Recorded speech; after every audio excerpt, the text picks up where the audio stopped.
मराठी सक्तीच्या पार्श्वभूमीवर मीरा भाईंदरमध्ये मनसेकडून अनोखा उपक्रम. रिक्षांवर लावले मराठी संदेशाचे स्टिकर्स. मी मराठी बोलतो, मला मराठी समजते, या माझ्या रिक्षात बसा स्टिकरवर उल्लेख.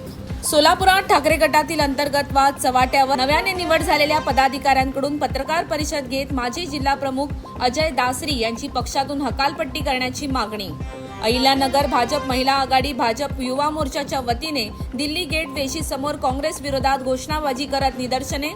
महिला आरक्षण विधेयकाच्या मुद्द्यावरून भाजप आक्रमक. रायगडमधील महाड शहरात वादळी वाऱ्यासह अवकाळी पावसाची हजेरी. वादळी वाऱ्यामुळे एका इमारतीची उडाली पत्रे. नागरिकांमध्ये काही वेळ भीतीचं वातावरण. अमरावतीच्या परतवाडा लैंगिक शोषण प्रकरणात आरोपी अहफाज खान मनसूरला 27 एप्रिलपर्यंत पोलीस कोठडी, तर मानव दीपक सुगंधे, मोहम्मद इम्रान, मोहम्मद साबिर आणि शेख नावेद शेख हसन याला न्यायालयीन कोठडी. पिंपरी चिंचवडमध्ये सायबर गुन्हेगारी करणाऱ्या टोळीविरोधात पहिल्यांदाच मकोका अंतर्गत कारवाई. यामुळे सायबर गुन्हेगारांचे धाबे दणाणले. 11 कोटींची केली होती फसवणूक.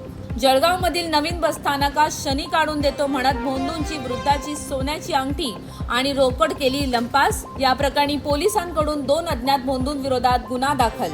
अकोल्याच्या उमरा गावात भीषण आग लागून समाधान चुनडे यांचं घर जळून खाक. घरातील संसार उपयोगी वस्तू आणि कागदपत्र खाक झाल्यानं संसार उघड्यावर.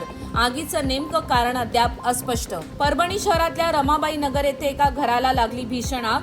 आगीत संसार आणि उपयोगी साहित्य जळून खाक. सुदैवानं कोणतीही जीवितहानी नाही. साताऱ्यात स्थानिक गुन्हे शाखेकडून धडाकेबाज कारवाई करत सराईत गुन्हेगाराला अटक. आरोपीकडून 2 देशी बनावटीच्या पिस्तूल, 5 जिवंत काडतूस, 1 सुरा, 2 कुकरी, 2 मोबाईल हँडसेट आणि मोटरसायकल असा एकूण 3,26,000चा मुद्देमाल जप्त. पोलिसांनी अल्पवयीन मुलाला देखील घेतलं ताब्यात.